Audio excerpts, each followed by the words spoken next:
Olá, queridos, sejam bem-vindos a mais um encontro semanal aqui no canal A Bíblia na Minha Vida. É uma alegria poder estar falando com você mais uma vez para darmos continuidade ao nosso estudo bíblico, que tem como tema, lembram-se? Lições de fé no livro de Josué. Esse aqui é o manual, o nosso guia de estudo bíblico, a lição da escola sabatina, que você pode encontrar na Casa Publicadora Brasileira.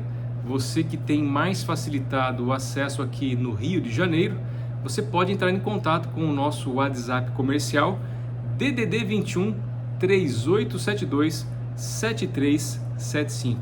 Envie uma mensagem para lá e a nossa equipe vai te atender prontamente.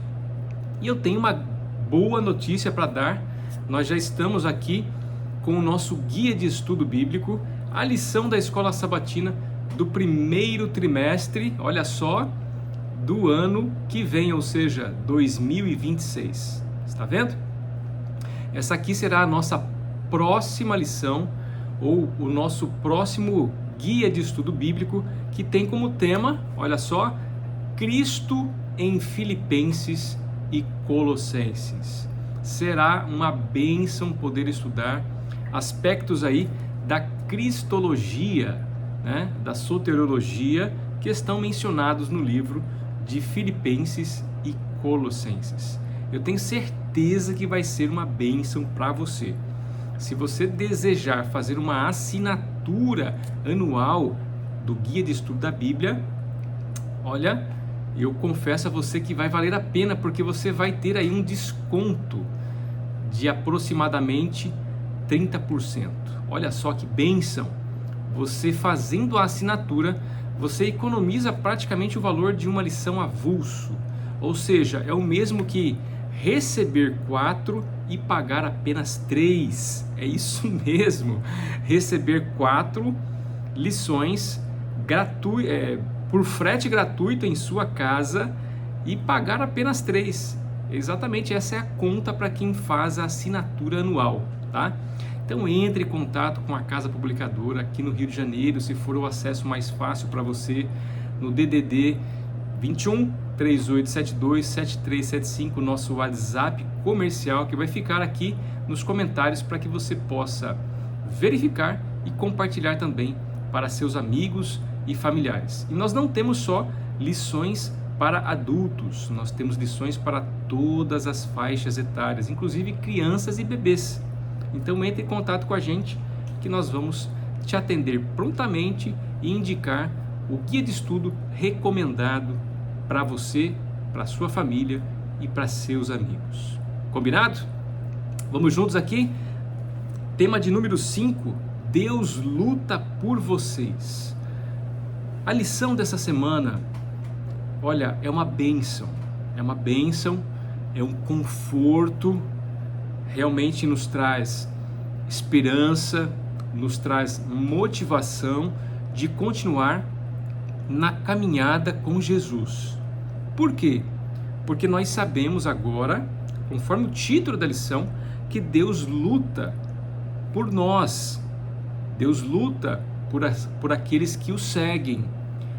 E o nosso objetivo aqui é entender exatamente o que significa Deus lutar em favor daqueles que o seguem, daqueles que lhe obedecem, daqueles que realmente desejam seguir as suas pegadas.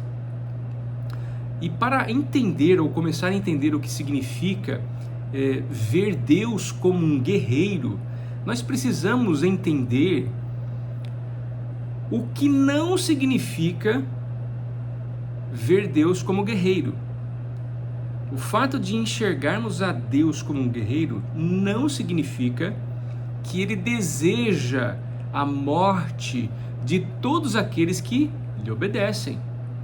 Não significa dizer que Deus deseja a destruição de todos aqueles que não lhe seguem. Queridos, um ponto em questão: Deus é amor. 1 João 4,8. Aquele que não ama não conhece a Deus, porque Deus é amor. Entenderam? Então, o fato de vermos biblicamente um Deus guerreiro não significa que ele deseja destruir todos aqueles que não lhe seguem, que não lhe obedecem. Deus é amor. Deus não tem o amor, Deus é amor. E o seu maior desejo é que toda a humanidade alcance a salvação, que ele já apresentou mediante a vida de Jesus. Combinado? Então nós não podemos perder isso de vista. E segundo ponto que nós não perdemos de vista. Primeiro é que Deus é amor. Segundo ponto para nós não perdermos de vista. Estamos todos, o universo inteiro, vivendo o grande conflito, tá? O contexto em que Deus atua é o grande conflito. O mal, ele luta contra o bem. Que mal, Rafael? Olha, se você já estudou a Bíblia como eu estudei e tem acompanhado aqui os comentários da lição, você sabe que o mal é Satanás. É Lúcifer, o anjo de luz que se transformou em Satanás, o adversário de Deus, que arrastou a terça parte dos seus anjos para o seu caminho de morte e tem agido na vida de pessoas que não aceitam a Deus e ficam vulneráveis à ação de Satanás.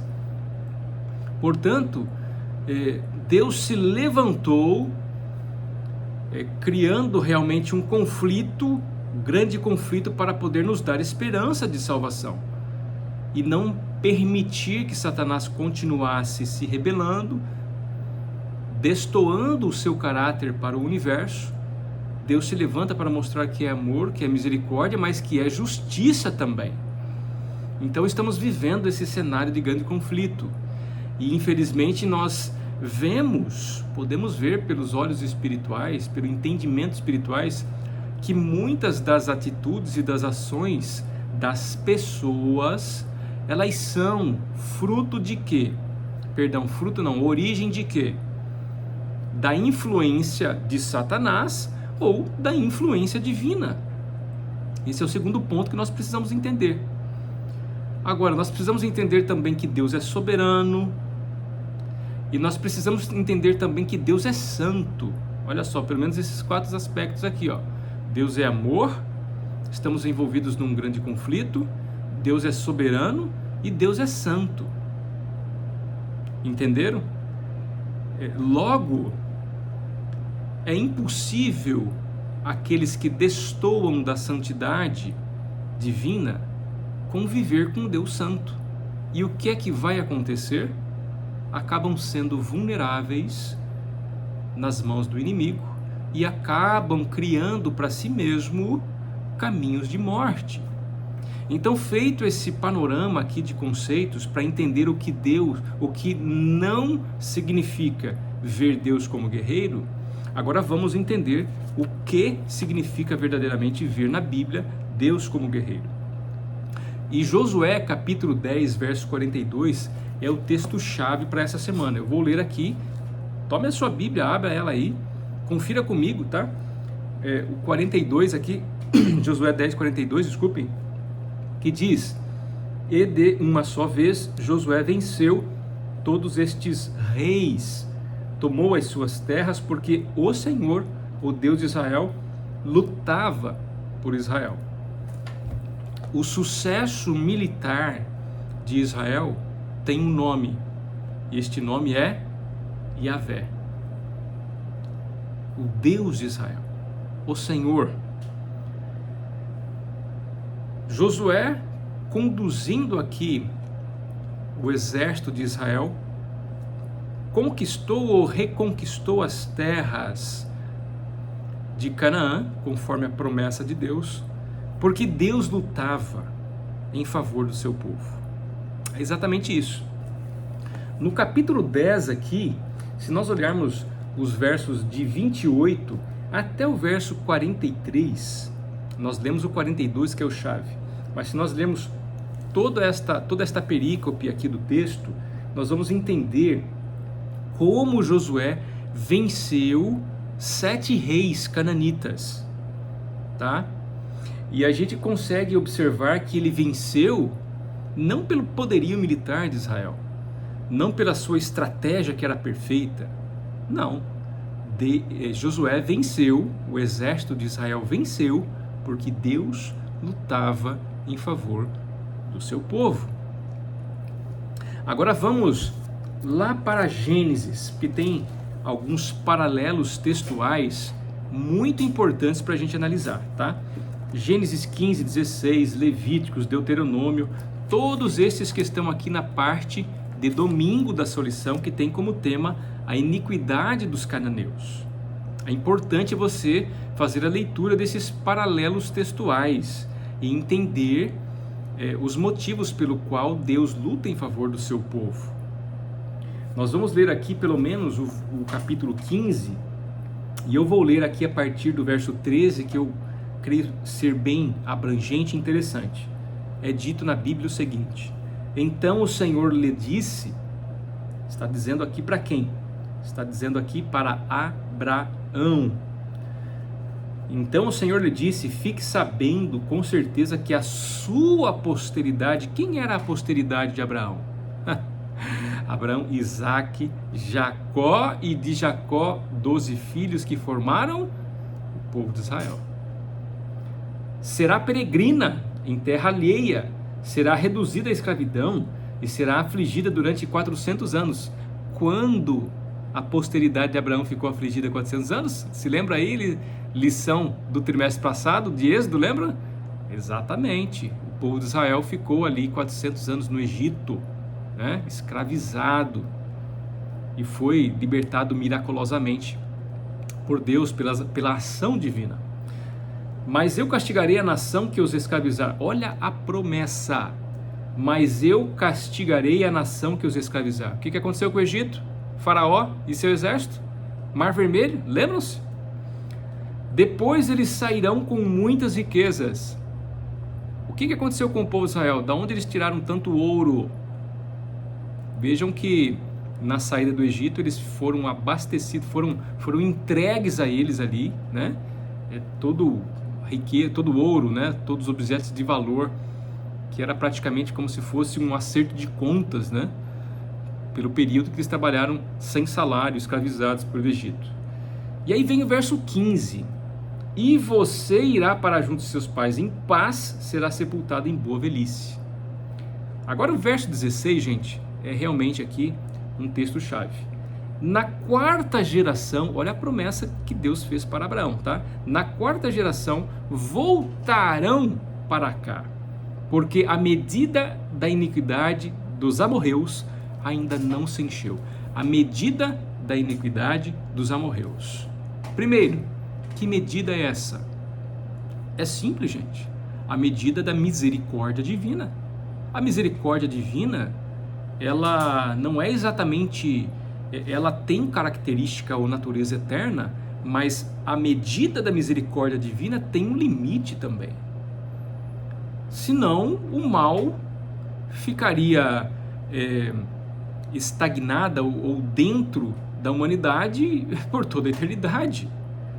Assim como o pecado de Adão e Eva teve um limite da misericórdia de Deus e eles foram expulsos do jardim do Éden, olha, a iniquidade, a pecaminosidade tem um limite também.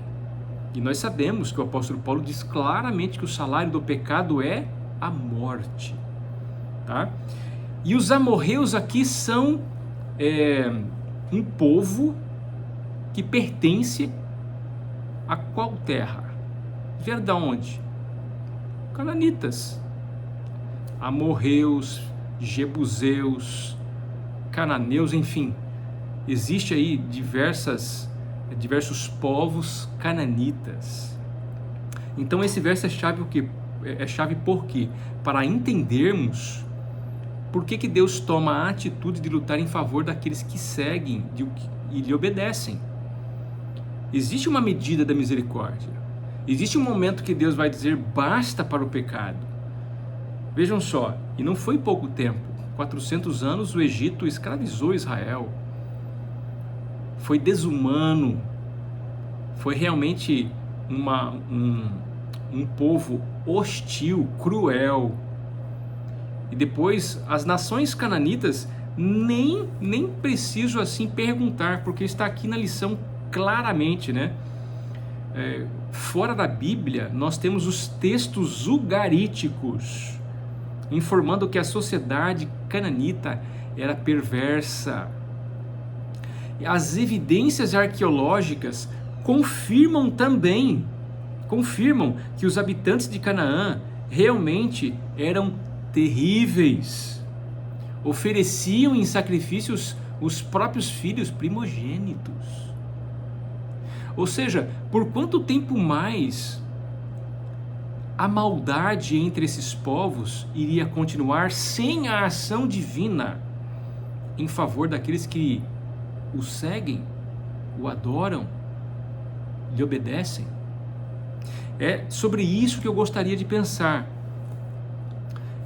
A origem dos cananeus, que é interessante nós analisarmos.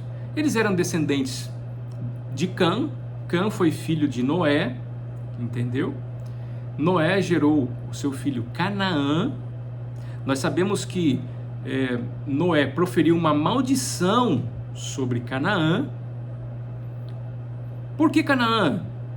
Porque de certo modo Canaã participou do pecado do pai, que era expor a vergonha de Noé, que ficou bêbado, né, ao fazer ali uma plantação de vinha e saborear do seu engenho, né? E enfim, essa maldição de Noé sobre Canaã não era algo determinista. Naturalmente que os descendentes de Cã poderiam se aproximar de Deus com toda a facilidade e somar com os descendentes de Sem, ou seja, os semitas. Os israelitas, eles são descendentes de Sem, assim como Abraão era. Então, a maldição ali, para uma condição circunstancial, tinha como objetivo revelar o caráter tanto de Cã quanto de Canaã e possivelmente de sua descendência. Ou seja, porque o mal ele não permanece em uma só geração, irmãos, queridos. O mal ele vai penetrando geração após geração, e se não houver uma quebra desse ciclo vicioso para o início de um ciclo virtuoso, o que acontece? A construção para o caminho do mal e da destruição é certa. Foi o que aconteceu com o povo cananita. Lembrem-se na lição 3 que nós estudamos, e na lição 2, perdão. Lembram-se como Raabe e os gibeonitas, eles conseguiram ali aliança com o povo de Israel? Eles passaram a viver em paz entre o povo de Israel e até protegidos por eles. Por quê? Porque eles entenderam quem é Deus e se submeteram a esse Deus e foram inclusos dentro do povo de Israel. Com isso, eu estou querendo dizer o seguinte: não há como o ímpio ele viver em convivência com o justo. Num dado momento vai haver o quê? Separação. Uma das famosas parábolas de Jesus, né? O joio cresce junto com o trigo, e cresce mesmo, mas no momento vai haver o quê? Separação.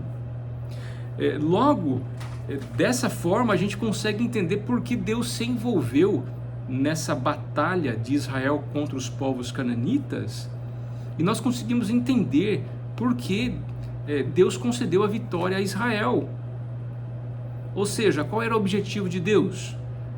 Era agregar todos aqueles que aceitassem o plano de redenção que seria promovido por meio de Israel, por meio de todos aqueles que fizessem paz com eles. Inclusive, essa é uma das regras limitadoras da guerra, dos empreendimentos militares de Israel, né? Para os de longe era oferecido paz, mas para as nações que tinham sido destinadas à condenação, não havia paz, era destruição total.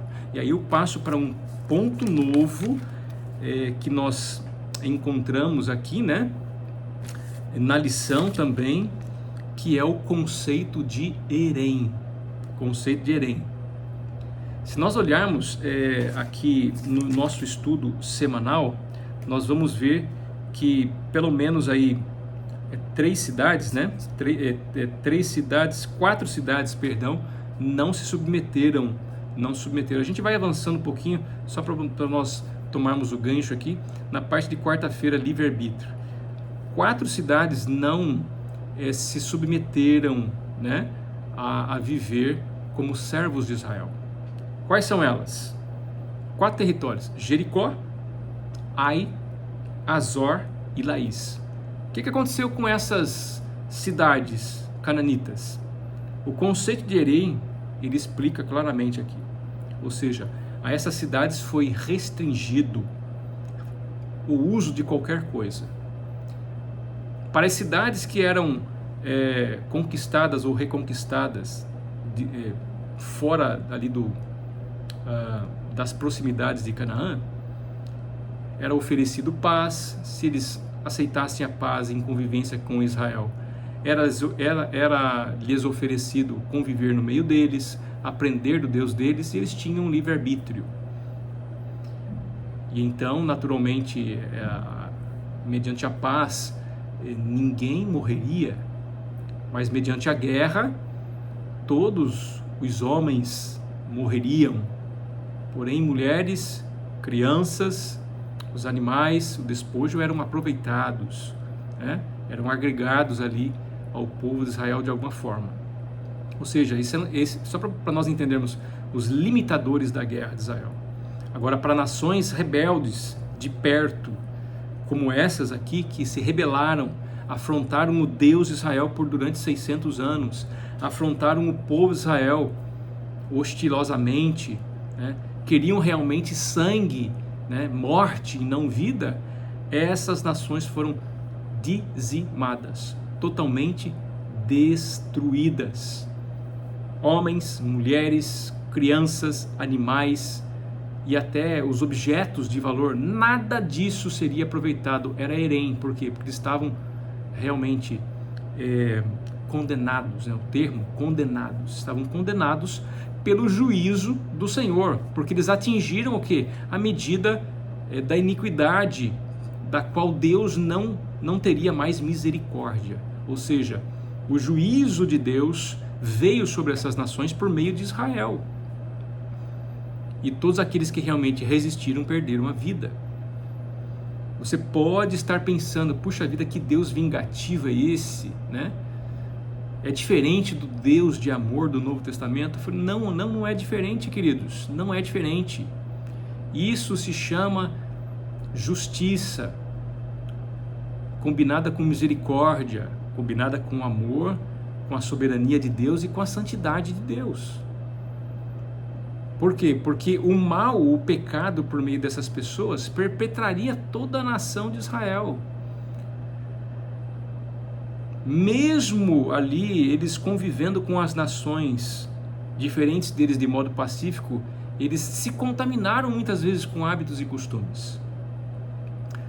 E é interessante entender que o conceito de Herém não valia só para as outras nações, mas inclusive, olha só a justiça de Deus como é, né? Inclusive para a própria nação israelita, que muitas vezes, quando se misturavam com o paganismo, o que acontecia? Deus usava os reis pagãos, exércitos pagãos, para poder executar seu juízo contra a nação israelita. 2 exemplos básicos aqui, depois do estabelecimento na terra de Canaã. Depois de muitos anos, nós sabemos que a Assíria, né, invadiu os reinos do norte. Nós vemos que Babilônia invadiu o reino do sul. Depois a Medopérsia retomou a escravatura, né, de Israel no reino do sul, né? Olha só, então Deus é um Deus justo, é santo, é justo, é amoroso, misericordioso, mas é realmente um Deus que não tolera o pecado. Eis o ponto para nós entendermos aqui, né? Ou seja, nenhuma pessoa é protegida ou destruída por Deus de modo arbitrário. Sempre existe uma escolha, né? Uma escolha para fazer. Então, queridos, é muito triste, é muito lamentável ver, né, essas cenas na Bíblia. Parece que nós estamos vendo um recorte de jornal, né? Ainda mais essa semana nós vimos aqui ataques no Rio de Janeiro, na verdade operações militares no Rio de Janeiro com o objetivo de deter o tráfico de drogas, de prender criminosos. O apóstolo Paulo está ali realmente claro ao dizer que todo ser humano que entende quem Deus é e o que Ele estabeleceu na terra precisa obedecer à autoridade pública. Do contrário, nós vamos sofrer o quê? Punições. O apóstolo Paulo diz claramente isso na Bíblia. Então a ação militar com o objetivo de deter o mal promovido pelo tráfico, pela bandidagem, pela criminalidade, gente, é algo sério e é algo bíblico também. Aqueles que não obedecem à autoridade só têm a o quê? A sofrer as punições. Inclusive não só a punição civil, mas também a punição divina se não se arrependerem. Mais de 100 e poucas vidas foram perdidas, infelizmente, de pessoas, de seres humanos, famílias entristecidas com isso, tanto dos lados dos policiais que morreram, quanto do lado dos criminosos que morreram. Mas essa também é uma combinação de ação e reação. Se você não anda de acordo com a palavra de Deus, com a justiça divina e com a justiça dos homens, existe o quê? Uma consequência para isso, né? Mas esse é um outro assunto, vamos retomar aqui. É um assunto que pode ser utilizado para entendermos o que aconteceu aqui com Canaã também, né? Com as cidades de Ai, de Jericó, de Azor e de Laís, que foram completamente destruídas e dizimadas.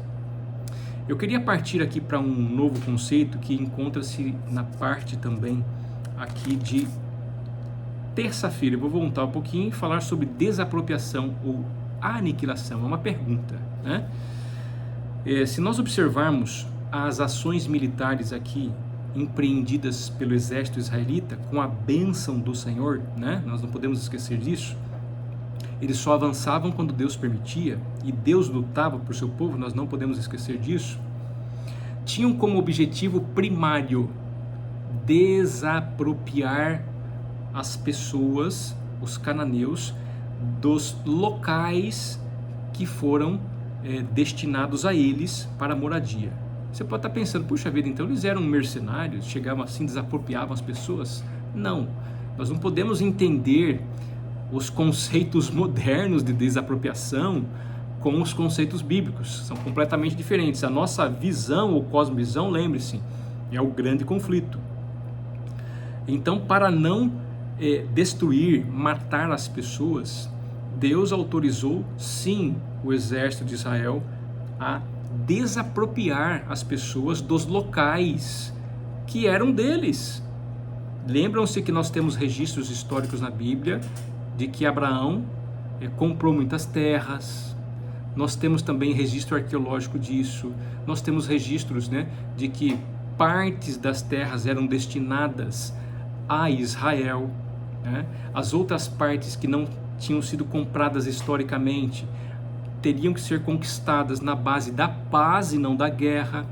Esses são os limitadores da guerra. Lembra que a gente viu? Nós vimos aqui o conceito de herém, de condenação, nós vimos o conceito dos limitadores da guerra e também os demais conceitos atrás de um Deus de amor, um Deus soberano, um Deus santo e um Deus justo. Agora nós vamos entender o propósito original, né? O propósito original era oferecer paz e desapropriar as pessoas que estavam em território destinado ali ao povo de Israel, tá? E conviver pacificamente. Porém, quando, né, a lição deixa clara aqui, eu vou até ler de novo, o propósito original de Deus para os cananeus não era aniquilá-los. Primeira frase aqui, ó, primeiro parágrafo da lição de terça-feira. Mas em vez disso, desapropriá-los do território. Aí o texto continua logo mais abaixo na terceira frase. Por outro lado, os textos que ordenam que Israel deveria destruir algo se referem especialmente a objetos inanimados, como artigos de adoração pagã e objetos dedicados à destruição. Ou seja, no processo de desapropriação, o que era destruído? Apenas aqueles objetos, os materiais que eram destinados à adoração de deuses pagãos. Nunca pessoas, nunca animais, nunca crianças. Porém, como eu disse, infelizmente, a aniquilação totalmente de 4 cidades foi algo autorizado por Deus, sim, porque a rebeldia e a iniquidade dessas pessoas atingiu o seu limite, né? O segundo parágrafo diz aqui: a guerra santa, esse é o conceito de Herém, associado com um Deus soberano, de amor, de justiça, de santidade, se traduz no conceito bíblico de terra santa, de guerra santa, perdão, porque hoje o conceito é completamente deturpado, tá?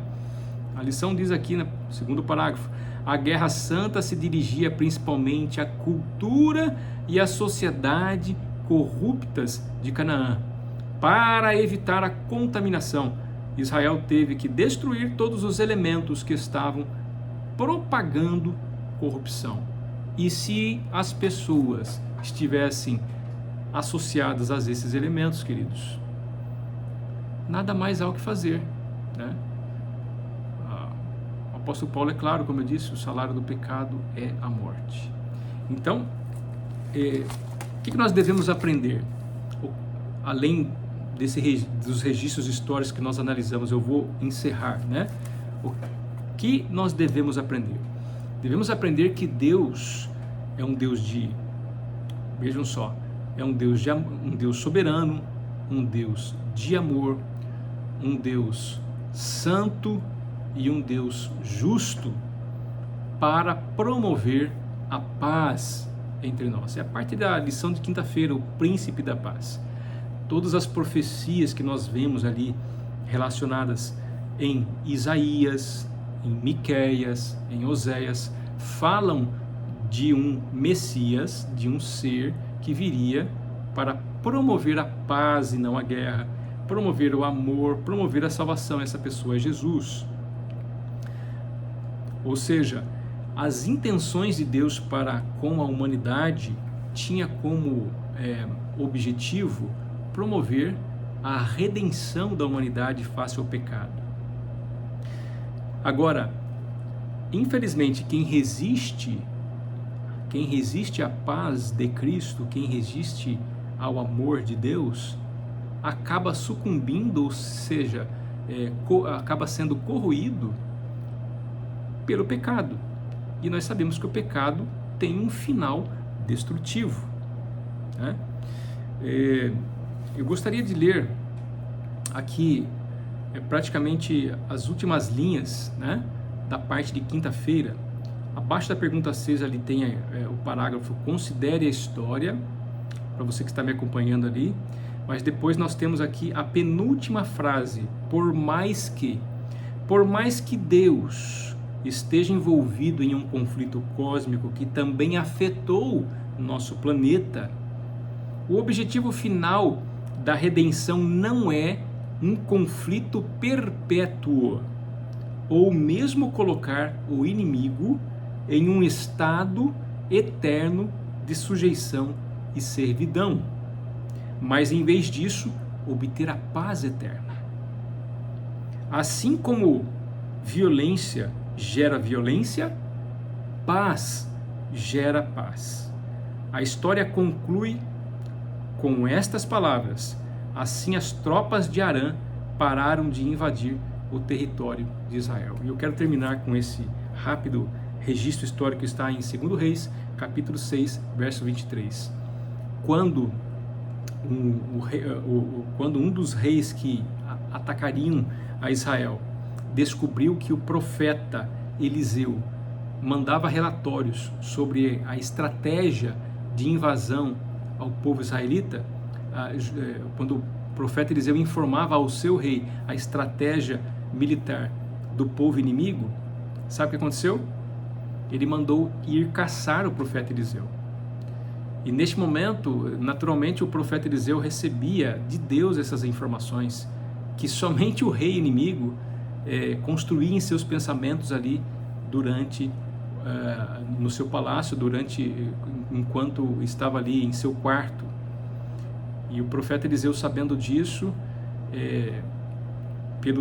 pela ação divina, informava o rei israelita, que então ficava preparado para qualquer investida. Numa dessas ocasiões, o rei mandou, como eu disse, ir ali caçar o profeta Eliseu.